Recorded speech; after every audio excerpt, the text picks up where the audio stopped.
नमस्कार, मैं हूं आपके साथ प्रिया तिवारी और आप देख रहे हैं प्राइम टीवी। रेप के मामलों में फांसी की सजा का प्रावधान होने के बावजूद 24 साल में 5 दुष्कर्मियों को ही फांसी की सजा मिली। 2004 में धनंजय चटर्जी को 1990 के बलात्कार के मामले में फांसी दी गई थी, जबकि मार्च 2020 में निर्भया के 4 दोषियों मुकेश, विनय, पवन और अक्षय को तिहाड़ जेल में फांसी दी गई थी। ये 3 आंकड़े बताते हैं कि सख्त कानून होने के बावजूद हमारे देश में रेप के मामलों में ना तो कमी आ रही है और ना ही सजा की दर यानी कि कन्विक्शन रेट बढ़ रहा है। हाल ही में प्रयागराज से एक ऐसा मामला सामने आया जिसने एक बार फिर महिला सुरक्षा के दावों पर सवालिया निशान खड़े कर दिए। बाबा की पावन नगरी काशी में एक 19 साल की छात्रा से एक बार नहीं, 2 बार नहीं, बल्कि एक हफ्ते तक कई बार दरिंदगी हुई। उसे बंधक बनाकर किडनैप करके गैंगरेप किया गया। जब पीड़िता की मां ने इस घटना की पूरी जानकारी दी तो ये हैवानियत की दास्तान सामने आई। उसने योगी सरकार की महिला सुरक्षा के दावों की किरकिरी कर दी। आखिर क्यों घटना होने के बाद आंखें खुलती हैं? आखिर क्यों आधी आबादी देश की सड़क हो या वर्क प्लेस हो कहीं भी खुद को सुरक्षित महसूस नहीं करती? केंद्र सरकार की agency national crime record bureau यानी कि एनसीआरबी के आंकड़े ये बताते हैं कि भारत में साल भर में महिलाओं के खिलाफ अपराध के 4 लाख से ज्यादा अपराध जो है वो दर्ज किए जाते हैं। इन अपराधों में सिर्फ रेप ही नहीं बल्कि छेड़छाड़, दहेज हत्या, किडनैपिंग, ट्रैफिकिंग, एसिड अटैक जैसे अपराध भी शामिल हैं। महिलाओं के खिलाफ अपराध के मामलों का जिक्र इसलिए क्योंकि हाल फिलहाल में रेप में कुछ मामलों ने देश को हिला कर रख दिया है।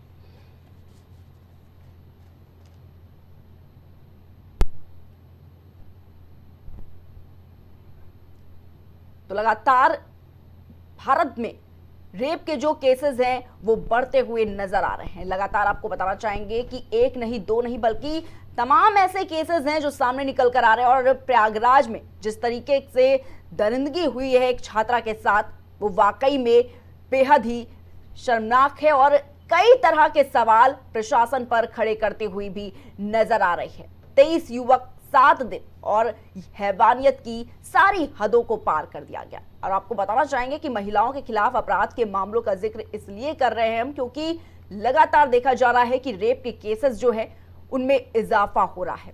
और रेप ही नहीं जबकि छेड़छाड़, दहेज हत्या, किडनैपिंग, ट्रैफिकिंग जैसे कई ऐसे अपराध हैं जो महिलाओं के साथ हो रहे हैं। तो आखिर ये बड़ा सवाल कि आज भी आखिर देश में महिला क्यों नहीं सुरक्षित है? जो दरिंदे हैं वो बेखौफ होकर घूम रहे हैं। आखिर क्यों इस तरीके का जो ग्राफ है वो लगातार बढ़ता चला जा रहा है? तो महिला सुरक्षा के दावों पर लगातार सवाल जो हैं वो उठते हुए नजर आ रहे हैं।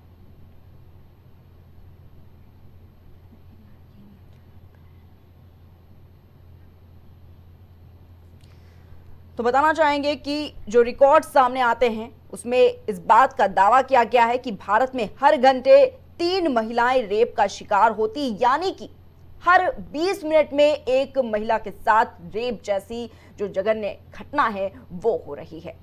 तो लगातार प्रशासन पर सवाल खड़े हो रहे हैं, लगातार सरकार पर सवाल हो रहे हैं कि तमाम दावों के बावजूद आखिर इस देश में जो महिलाएं हैं वो क्यों सुरक्षित नहीं हैं। तो ये जो आंकड़े हैं वो बताते हैं कि सख्त कानून होने के बावजूद हमारे देश में रेप के मामलों में ना तो कमी आ रही है और ना ही सजा की दर यानी कि कन्विक्शन रेट बढ़ रहा है। और हाल ही में प्रयागराज से जो घटना सामने आई जिसमें आपको बता दें कि एक बार फिर महिला सुरक्षा के दावों पर सवालिया निशान खड़े कर दिए हैं। काशी में एक 19 साल की छात्रा से एक बार नहीं, 2 बार नहीं, बल्कि एक हफ्ते तक कई बार दरिंदगी हुई और उसे बंधक बनाकर किडनैप करके उसके साथ गैंगरेप किया गया। और बता दें कि जब पीड़िता की मां ने इस घटना की पूरी जानकारी दी तो जो हैवानियत की दास्तां है वो सामने निकल कर आई। उसने योगी सरकार की महिला सुरक्षा के दावों की किरकिरी कर दी है।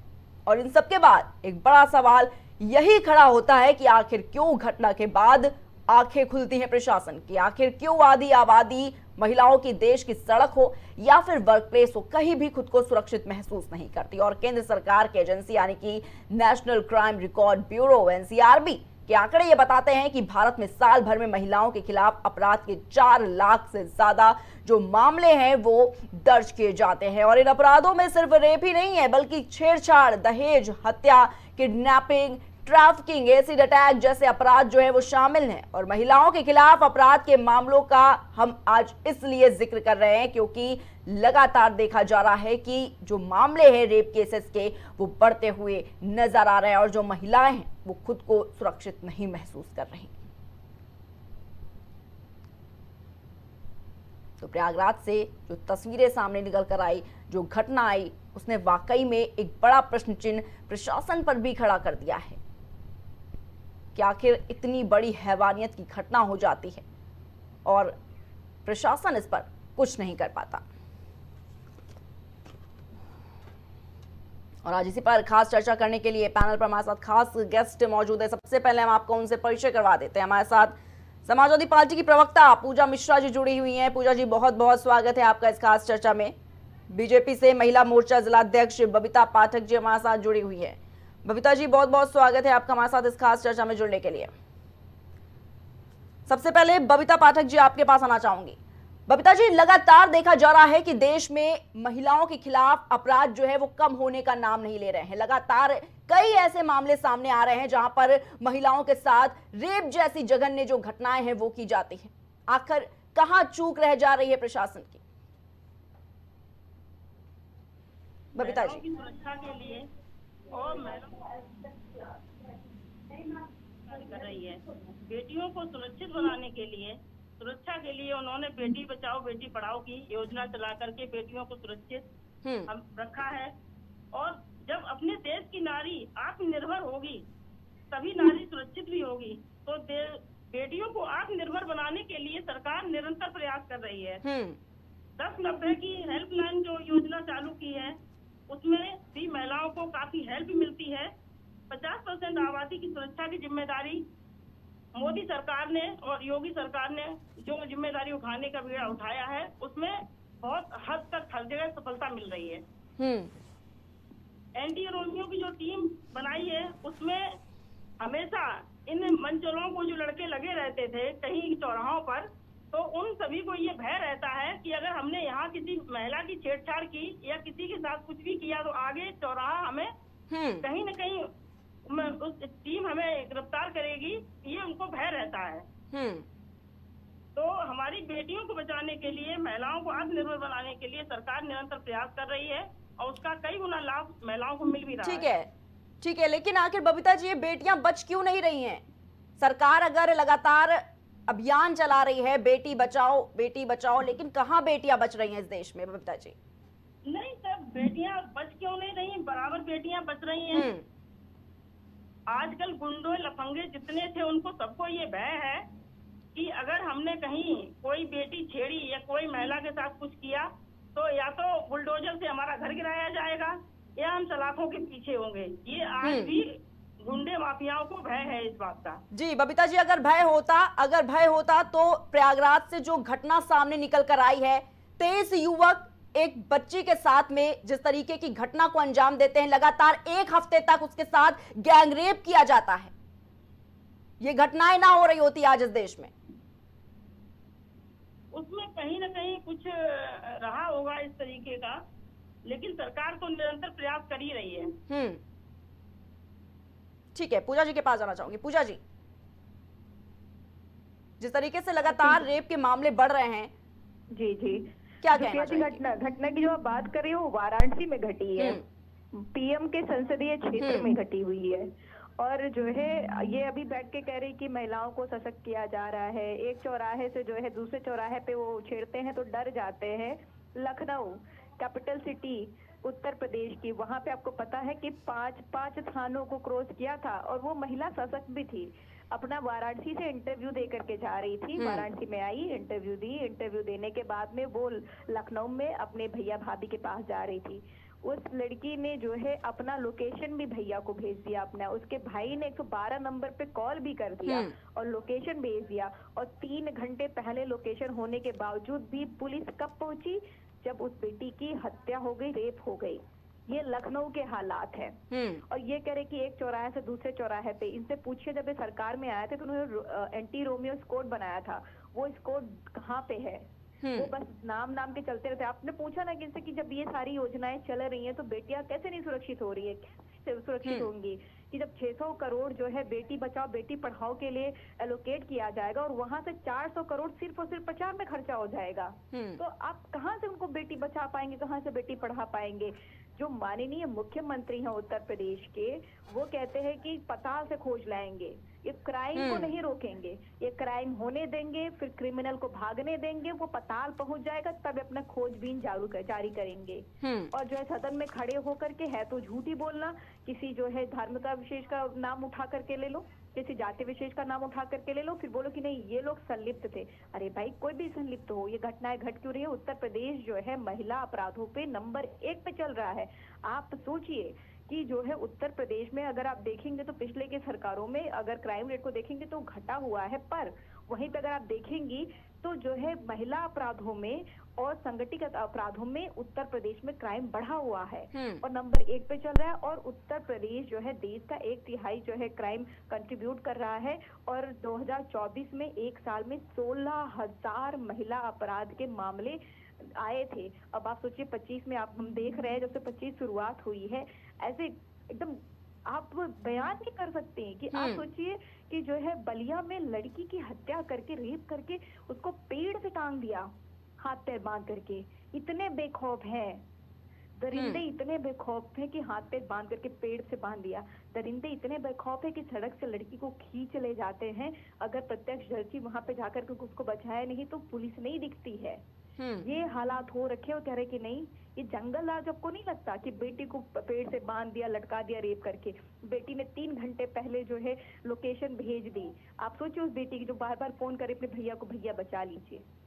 और उसके बावजूद भी 5 थाने की पुलिस, वो भी लखनऊ में, ऐसी जगह जहां ऑल टाइम चलती हुई रोड, वहां पे ये घटना घटित होती है। और वाराणसी में माननीय प्रधानमंत्री जी का संसदीय क्षेत्र, 19 साल की बच्ची और 23 लोग और 1 हफ्ते, आप कल्पना करिए बिल्कुल उत्तर प्रदेश में कितना जंगल राज हो रखा हुआ है और महिलाएं कितनी सुरक्षित है।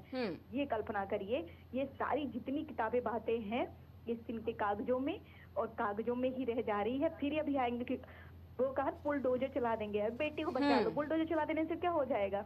अपराधी को अब जेल में कर देंगे सुरक्षित, उसको घर वाले को प्रताड़ित करेंगे बुलडोजर चला करके, अपराधी को बचा करके जेल में रखे रहेंगे। तो है नहीं कि सजा हो जानी है, और उसको सजा हो भी जाएगी तो वो जो 19 साल की बच्ची है, आप क्या उसका मानसिक संतुलन ठीक कर ले जाएंगे?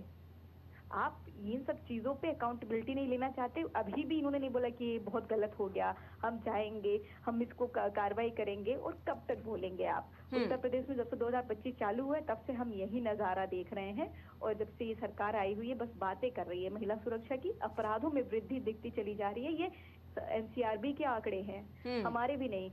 और कुछ तो जो है महिला संगठनों ने जो है केस दर्ज किए हुए, उनके आंकड़े हैं, महिला आयोग के आंकड़े हैं, उसको उठा करके देख ले तो इनको महिला आयोग को अंदाजा लग जाए कि भाई कार्य कहाँ करने की आवश्यकता है। महिला आयोग नहीं दिखती सड़क पे कि भाई सड़क पे हम दिखे, हम बात करें महिला सुरक्षाओं की। अगर देखा जाए तो रेप के मामलों में फांसी की सजा का प्रावधान है, लेकिन इसके बावजूद 24 साल पहले भी अगर देखें तो सिर्फ और सिर्फ 5 दुष्कर्मी जो हैं उन्हीं को फांसी की सजा हुई है। आखिर इतना कड़ा प्रावधान होने के बावजूद ऐसा क्यों हो रहा है कि ये जो अपराधी हैं ये खुले तौर पर घूम रहे हैं, और जो बेटियां हैं वो वी वांट जस्टिस कहते कहते थक जाती है बेचारी, लेकिन कोई जस्टिस नहीं उनको मिलता। बबीता जी होते ऐसा ये अभी कह रही थी प्रवक्ता जी कि योगी सरकार और मोदी सरकार में ही ये कार्य हो रहे हैं यूपी में। क्या पहले की सरकारें जो थी तब क्या ये कार्य नहीं होते थे? क्या सबसे ज्यादा होते थे? NCRB तो नहीं कहता, आगे सरकार में तो सबसे ज्यादा हुए। महिलाओं के दुपट्टे खींच के ले जाया करते थे लड़के। बात सुनता है कि आपकी बात सुनता है? आजकल ये तो सब कुछ बंद है। हमारे आंकड़े नहीं है, NCRB के आंकड़े हैं। अभी भी आप हमारे यही पीछे मुद्दा छूटने उठा का रही प्रयास हैं। कर रही है। अकाउंटेबिलिटी ले लीजिए, थोड़ी लज्जा कर लीजिए, महिला है, थोड़ा शर्म कर लीजिए। सरकार अपना कार्य कर रही है गहनता से और उस पर 10% सफलता भी मिल रही है। बबीता जी, लेकिन लगातार ऐसे मामले, मलिहाबाद की घटना भी अभी आपने देखी, किस तरीके से महिला के साथ दुष्कर्म किया गया, फिर उसे पेड़ से लटका दिया गया। बनारस में ऐसी घटनाएं आ रही हैं लगातार, 7 दिनों तक 23 लड़कों ने वो भी आप कह रही हैं सरकार काम कर रही है, बहुत अच्छी बात है, सरकार को काम करना चाहिए, प्रशासन भी अपना काम कर रहा है, लेकिन आखिर क्यों? सजा मिलेगी, और जिस बेटी के साथ ये अपराध हुआ है तो उसको न्याय दिलाने का कार्य किया जाएगा।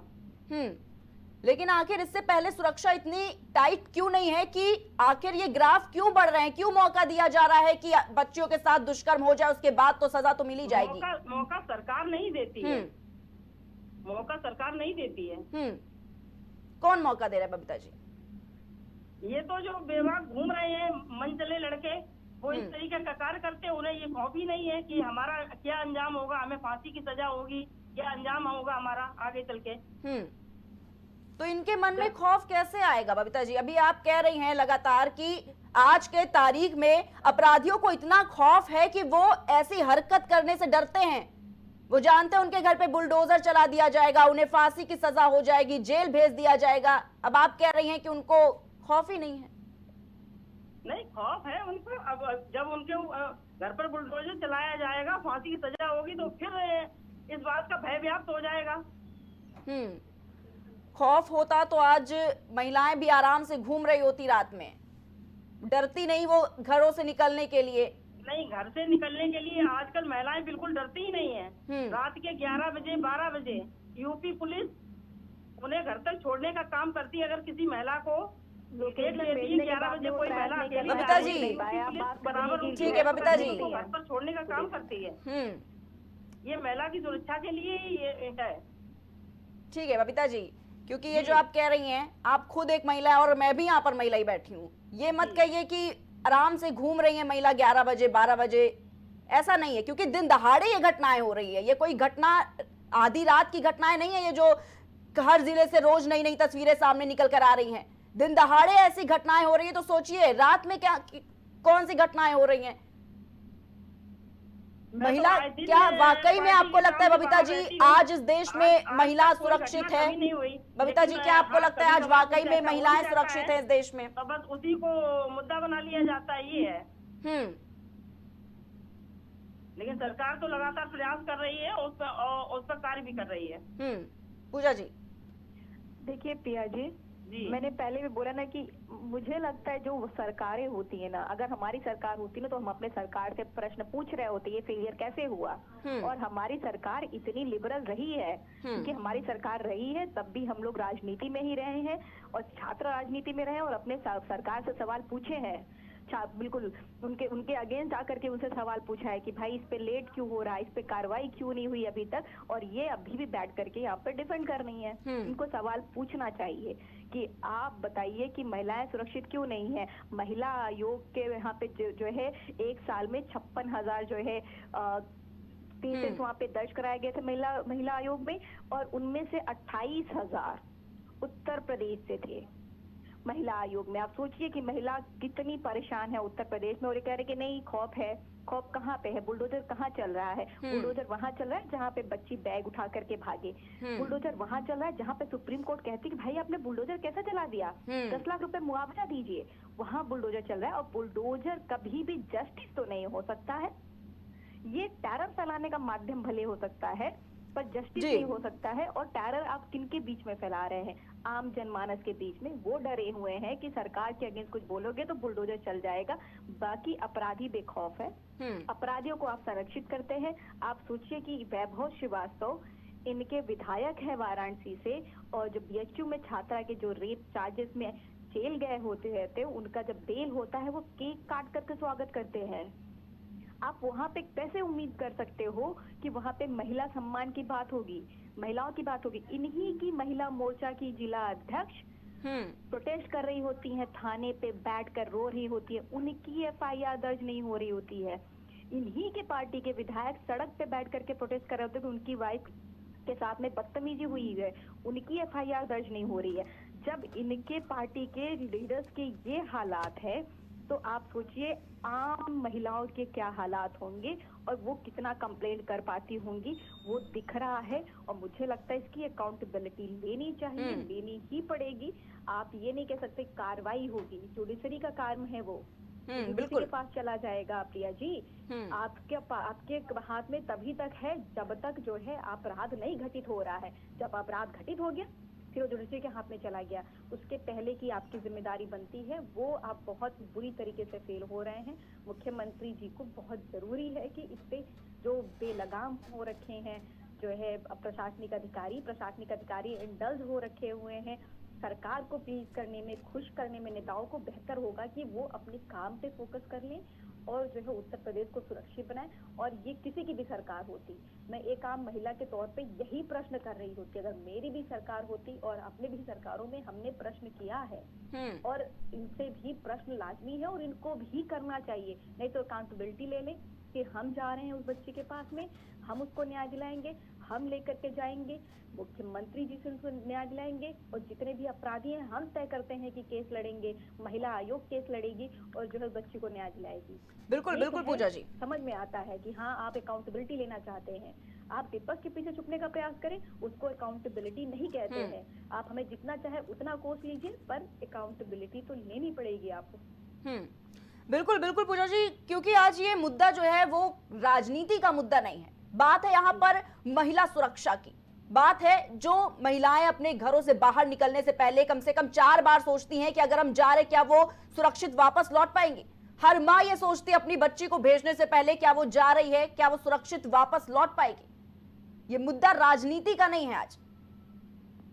जी प्रिया जी, और एक महिला होते मुझे लगता है कि ये हर वो, अगर ये डिबेट में बैठी है, आप अगर डिबेट चला रही, मैं डिबेट में बैठी हूँ, तो हम सशक्त महिलाएं हैं, हम बाहर निकलने वाली महिलाएं हैं और उसके हिसाब से तो हमें और भी इसकी जानकारी होगी कौन कितना कहाँ सुरक्षित है और अकाउंटेबिलिटी कहाँ और किस स्तर पर लेना है। मुझे लगता है कि ये जो है प्रवक्ता महोदय को भी इस जिम्मेदारी को ले लेनी चाहिए, जितना पार्ट उनका बनता है, जितना पार्ट हमारा बनता है हम लेते हैं। बिल्कुल बबीता जी, आप खुद महिला मोर्चा की जिला अध्यक्ष, लगातार महिलाओं के ही मुद्दे उठाती हैं। आखिर ये इतना बड़ा मुद्दा है, आप खुद महिला हैं और आज सबसे बड़ी बात यह है कि आज इस पैनल पर बैठे हुए सभी महिलाएं बैठी हुई हैं और ऐसे में आप क्या जवाब देंगी, क्योंकि हर महिला का आज यही सवाल है कि आखिर कब उनको सुरक्षा मिलेगी, कब सरकार उनको पूरी तरीके से सुरक्षित कर पाएगी। देखिए, सरकार मोदी सरकार, योगी सरकार ने जो महिलाओं को स्वावलंबी बनाने के लिए, सुरक्षित करने के लिए जो कार्य किए और जो कर रहे हैं, इससे पिछले सरकारों में महिलाएं कभी भी इतने अधिक मात्रा में बाहर नहीं निकलती थी जितनी कि अब निकलती है। बेटियों को पढ़ाने के लिए लोग बाहर भेज रहे हैं, तो सरकार पे कहीं उनकी सुरक्षा पे कहीं तो उन्हें ये विश्वास है कि हमारी बेटी सुरक्षित है। अब कहीं एकाध कहीं कांड हो जाते, कोई कार्य हो जाता, उसको उछालने का काम करती है विपक्ष। ये लोगों को मुद्दा बनाने का कार्य मिल जाता है, लेकिन बेटी कहीं न कहीं तो सुरक्षित है, महिलाएं कहीं न कहीं तो स्वावलंबी बन रही है, सुरक्षित है। इसीलिए आज 50% आबादी बराबर कंधे से कंधा मिलाकर के पुरुषों के साथ कार्य कर रही है। जी। और 33% अभी उन्होंने आरक्षण जो लागू किया तो महिलाओं को स्वावलंबी बनाने के लिए किया, कंधे से कंधा मिलाकर के पुरुषों के साथ खड़ी हों और कार्य करें। जी बबीता जी, कंधे से कंधा मिलाकर महिलाएं तभी चलेंगी जब वो सुरक्षित होंगी, और आज इस देश की महिलाएं सुरक्षित नहीं हैं। और ये मेरा कोई पर्सनल स्टेटमेंट नहीं है, ये डेटा कह रहा है। बोलिए। अब डेटा तो आया होगा कहीं ना कहीं से निकल के, डेटा तो कहीं ना कहीं से निकल के आया होगा। बिल्कुल, लेकिन हमारे हिसाब से तो बेटियां सब सुरक्षित हैं और महिलाएं भी सुरक्षित हैं योगी मोदी की सरकार में। जी पूजा जी, क्या लगता है आखिर मोदी और योगी की सरकार में कितनी महिलाएं सुरक्षित हैं? आप तो यही देख लीजिए ना कि मणिपुर आज तक शांत नहीं हो पाया है। आपने कभी कल्पना किया होगा कि आप ऐसे भी दृश्य भी देखेंगी? आप उन 15, 16 साल की बच्चियों को सोचिएगा जिन्होंने वो दृश्य देखा होगा। हम आप तो जो है कई सारे जो है रेप केसेस सुन करके यहाँ तक पहुंचे हुए, तो हमें उतना कितना खौफजदा करता होगा, उनको कितना खौफजदा किया होगा वो मंजर। हो कह रहे हो कि आप योगी और मोदी की सरकार में सब सुरक्षित है। आप अब तक जल रहा है मणिपुर, उत्तर प्रदेश को आप जलाने पे उतारू हो रखे हो, आप कैसे बोल सकते हो कि नहीं बड़े सुरक्षित है? आप सवाल पूछिए ना, सुरक्षित होंगे तो हम भी रहेंगे। जैसे हमने कहा ना कि पिछली सरकारों में जो अपराध का आंकड़ा था वो ज्यादा था, अभी कम हुए, पर महिला अपराधों में वृद्धि हुई, महिला अपराधों पे आप 1 नंबर पे। ठीक है पूजा जी, क्योंकि आज ये सवाल ही नहीं उठता है कि पिछली सरकार का डेटा क्या कहता है, इस बार की सरकार का डेटा क्या कहता है। सवाल लगातार वही है कि महिला सुरक्षित नहीं है। बस पिछली सरकार में क्या डेटा रहा, इस सरकार में क्या डेटा रहा, ये वाकई में कोई सवाल नहीं है शायद। ठीक है, फिलहाल चर्चा को यहीं पर समाप्त करेंगे। आपका बहुत बहुत धन्यवाद हमारे साथ जुड़ने के लिए। तो आज समाजवादी पार्टी से प्रवक्ता पूजा मिश्रा जी हमारे साथ जुड़ी हुई थी, बीजेपी से महिला मोर्चा जिलाध्यक्ष बबीता पाठक जी आज हमारे साथ इस खास चर्चा में जुड़ी हुई थी। तो लगातार देखा जा रहा है कि देश में रेप के जो मामले हैं वो लगातार बढ़ते जा रहे हैं, लगातार इनमें इजाफा हो रहा है। महिलाएं आज भी इस देश में सुरक्षित नहीं है और आज इसी पर खास चर्चा की हम फिर हाजिर होंगे एक नए मुद्दे के साथ। तब तक के लिए आप देखते रहिए प्राइम टीवी।